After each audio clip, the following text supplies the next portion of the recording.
আসসালামু আলাইকুম। আমি অধ্যাপক নিয়াজটি পারভিন, অধ্যাপক বিভাগীয় প্রধান, Mars medical college, chamber popular diagnostic centre, Mirpur. মেডিটকের সমস্ত দর্শক ও শ্রোতাকে জানাচ্ছি আন্তরিক শুভেচ্ছা অভিনন্দন।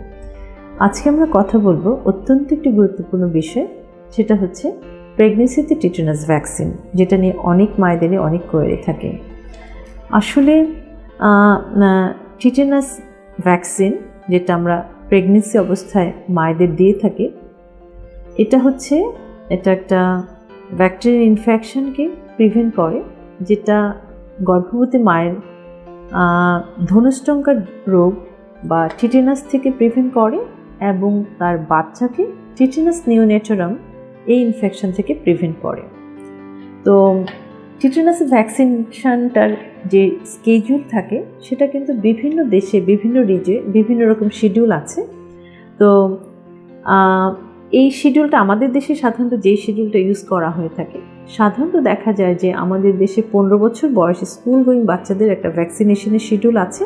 সেখানে 5টা ডোজ কিন্তু টিটেনাসের যেটা দেওয়া হয়ে থাকে, প্রথম বছর একটা দেওয়া হয়ে থাকে, তার 1 মাস পরে সেকেন্ড ডোজ, তার 6 মাস পরে থার্ড ডোজ, তার 1 বছর পরে একটা বুস্টার, তার 1 বছর পরে একটা বুস্টার। তো স্কুল গোয়িং বাচ্চাদের যদি এই 5টা ডোজ দেওয়া থাকে, তাহলে কিন্তু সেটা বলা হয় যে এটা লাইফ লং একটা ইমিউনিটি দেয়। কিন্তু অনেকে দেখা যায় যে সেই ভ্যাকসিনেশনগুলো নেয় না, কোনো ভ্যাকসিনেশন নেই।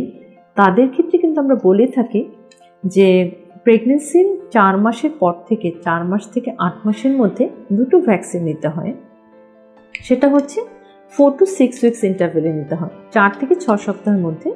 তো 2টো ভ্যাকসিন সাধারণত আমরা 4 মাসেও দিতে পারি, প্রথম ডোজটা 5 মাসেও দিতে পারি, 6 মাসেও দিতে পারি।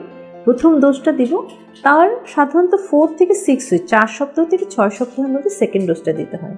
তাহলে 2টা ডোজ যদি দেওয়া হয় তাহলেই প্রথম প্রেগনেন্সিতে আমরা দিয়ে থাকি। আর পরবর্তী প্রেগনেন্সিতে একটা করে ডোজ দেওয়া হয়, প্রথম 2টা দিলে পরবর্তী প্রেগনেন্সিতে একটা ডোজ দিতে হয়। তো যাদের এখানে কথা আছে, অনেকেই বলে যে আমার তো 5টা ডোজ দেওয়া আছে। তো 5টা ডোজ যাদের দেওয়া আছে, সাধারণত আমরা বলি যে সে টোটালি ইমিউন, সেক্ষেত্রে হয়তো তার প্রয়োজন হবে না। কিন্তু অনেকে বলে যে হয়তো টোটালি সে 5টা ডোজ ঠিকমতো নেয়নি, কেউ একটা নিয়েছে, 2টা নিয়েছে, 3টা নিয়েছে।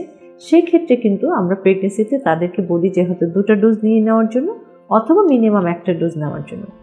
আর যারা 5টা ডোজ একদম কমপ্লিট করেছে, তাদের ক্ষেত্রেও যেটা বলে যে 5 to 10 ইয়ার্সের মধ্যে কিন্তু একটা বুস্টার ডোজ দেওয়া সেটা বেটার।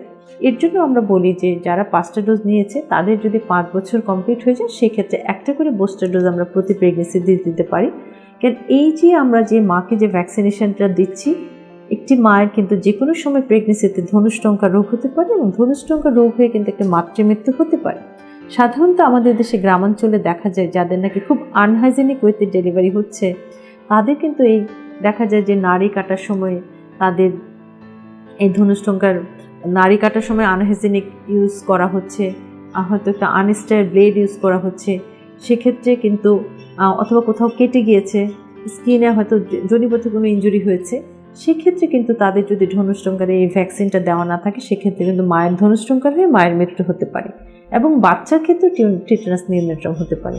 সেজন্য আমরা বলে থাকি যে যাদের ডোজ কমপ্লিট করা আছে বা যারা শিওর না, তাদের ক্ষেত্রে কিন্তু আমরা 2টো ডোজ বা মিনিমাম একটা ডোজের কথা বলে থাকি। এবং আমরা যদি কাউকে অতিরিক্ত কোনো ডোজ দিই, তাহলে কিন্তু এটা প্রেগনেন্সিতে কোনো অ্যাডভার্স ইফেক্ট করে না। হ্যাঁ, অনেক ভ্যাকসিন আছে যেগুলো লাইভ ভ্যাকসিন, সেগুলো কিন্তু প্রেগনেন্সির সময় দেওয়া যায় না, কিন্তু এই ভ্যাকসিনটা আমরা প্রেগনেন্সিতে সেফলি দিতে পারি। কারো যদি কোনো কনফিউশন থাকে যে সে 5টা ডোজ নেয়নি বা ঠিক মতো নেয়নি, তাহলে কিন্তু একটা ডোজ দিয়ে দেওয়া বেটার। অথবা যে নাকি একদমই শিওর না, তাদের ক্ষেত্রে আমরা 2টো ডোজ দেবো এবং এই 2টো ডোজ দিলে কিন্তু আমরা মাকে যেমন ধনুষ্টঙ্কার থেকে প্রিভেন্ট করছি, ঠিক এমনিভাবে আমরা বাচ্চাকে টিটেনাস নিওনেটারাম থেকে প্রিভেন্ট করছি। এখন কিন্তু অনেকে এই করোনার মধ্যে এসে বলে যে এই করোনাকালে কি আমি টিটি ভ্যাকসিন নিতে পারবো কিনা।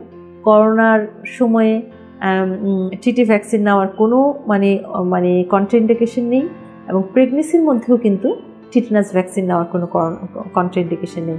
কাজে অবশ্যই আপনারা প্রেগনেন্সির সময় ডক্টরের সাথে ভ্যাকসিনের ব্যাপারে আলোচনা করবেন এবং যাদের ভ্যাকসিন নেওয়া হয়নি টিটেনাস ভ্যাকসিন, তারা অবশ্যই ভ্যাকসিন নিয়ে নিজেকে এবং আপনার গর্ভস্থ সন্তানকে সুরক্ষা করবেন। ধন্যবাদ।